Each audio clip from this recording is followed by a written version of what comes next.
What's going on, Kings fans? Welcome to the 2017 LA Kings Media Roundtable, brought to you by Mayor's Manor and the Fourth Period. I'm Keith Korneluk. And I'm Chris Kalazewski, and we're here with a very special program. We've brought together a unique group of people from a variety of backgrounds to talk about the past, present, and future of Kings hockey. So here we go. Enjoy this special roundtable coming up right now.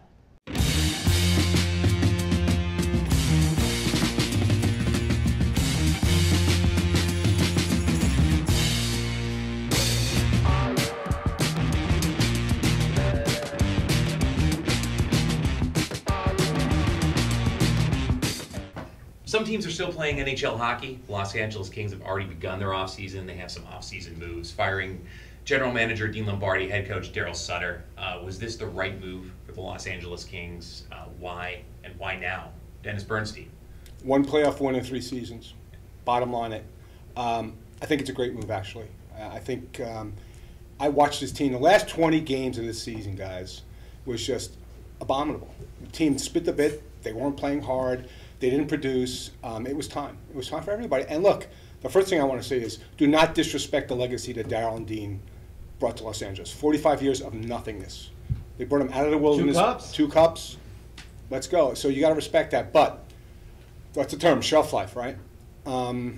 It just was time. Dean built a great team, but he also gambled on high risk trades. And he won a lot of times. He won on Carter. I was wrong. He was wrong on Gabrick. I was wrong. But the Lucic trade hurt them really from a prospect and asset standpoint. Well, wasn't his biggest mistake, though, the Richards thing? Because, I mean, that's going to cost them cap space. I mean, they're basically one player down from the rest of the league for the next, 20 years or something? Crazy. I mean, that, to me, is a fireable offense. I mean, no disrespect to him at all. Like Dennis said, he won 2 cups, which in my lifetime I would never believe the Kings would have won. Let alone 2, but man, you make mistakes like that. You can't make mistakes like that. And they tuned out Daryl. You could see that, and I've heard over, and you see things starting to leak, information starting to leak the last couple of weeks.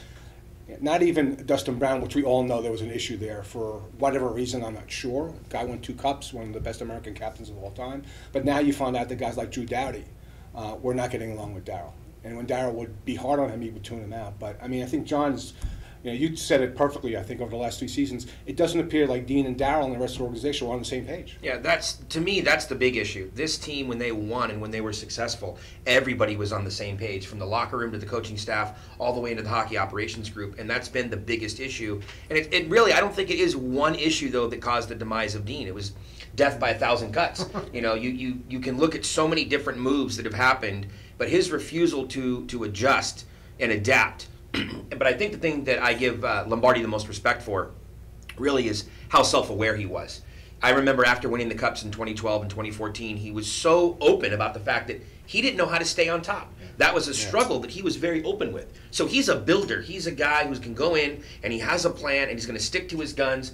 And if you go back to that opening press conference when he was hired in 2006, everything that he said he was going to do, the way he was going to build that team, that's exactly what he did. He built it from the back end out, built it from the goaltender. He added the defenseman. He was going to make the trades at the right time to bring in guys.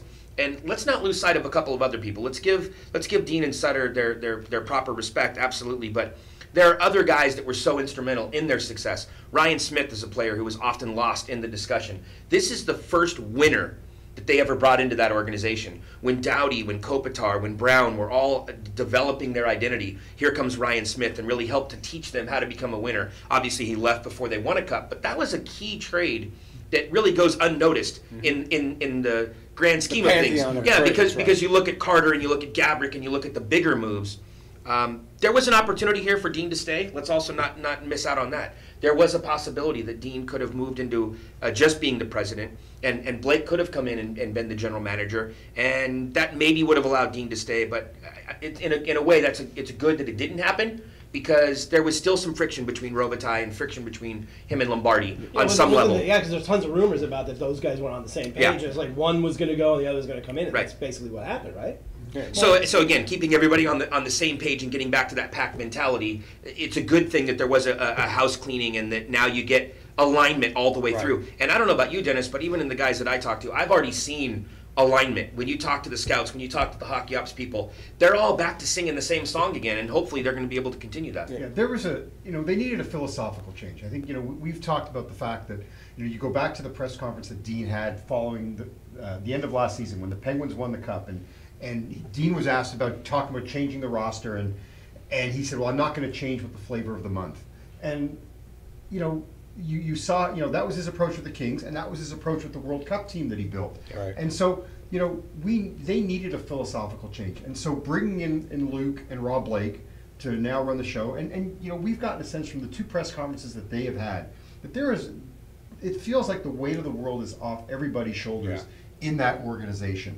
And so, while Rob Blake, for me, was a surprising choice in some regards as being the GM, because I really thought that Mike Fuda would have been the guy. But hearing Blake speak, it's very impressive, and it reminds me of a guy in Tampa and Steve Yzerman. Their tone just seems very similar. But how does hiring from within, because everybody is hired from within, including the new coach, how does that change the way the structure and the way the Kings are going? Because they're not bringing somebody in from outside. So do those guys have such a dramatically different viewpoint on things than the previous? Yes. Even though it's all from inside.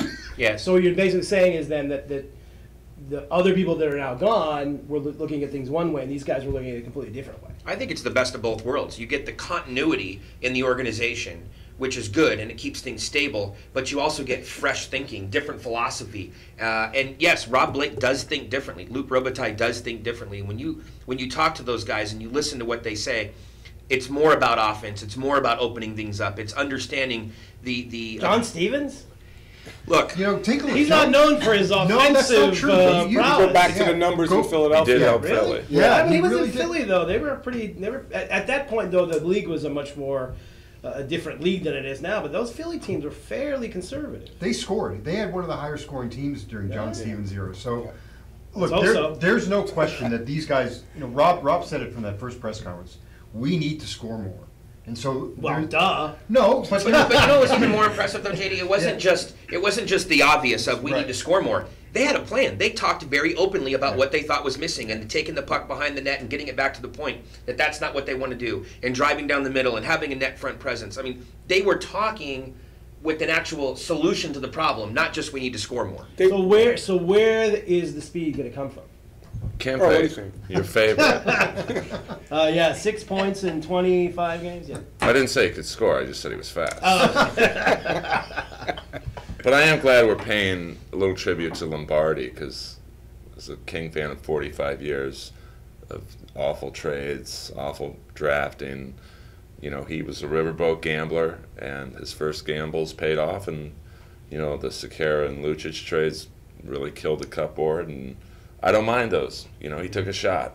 Hey, 2 cups. I mean, bottom line, 2 cups. So- Do you think they were boring this year?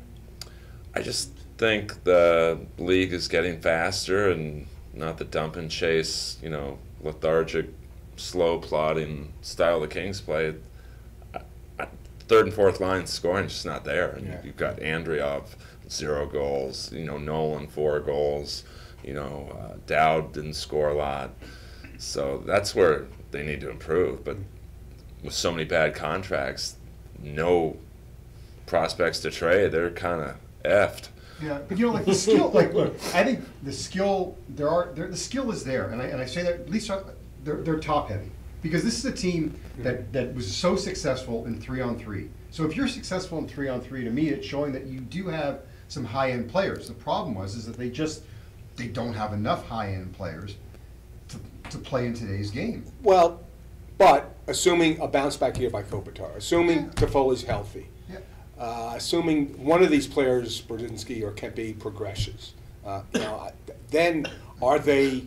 It's a lot of ifs. Are they? Well, yeah, wait a minute. Jonathan Quick, 60 games out, and they stress that big time, guys. Yeah. That how much the presence of Jonathan Quick, not from a win list standpoint or from a save percentage standpoint, but his mentality, his war mentality, they have harped on that since the day they were eliminated. That was a major issue. So if you have this guy in and plays 65 games, you have Kopitar bouncing back, which I think he will.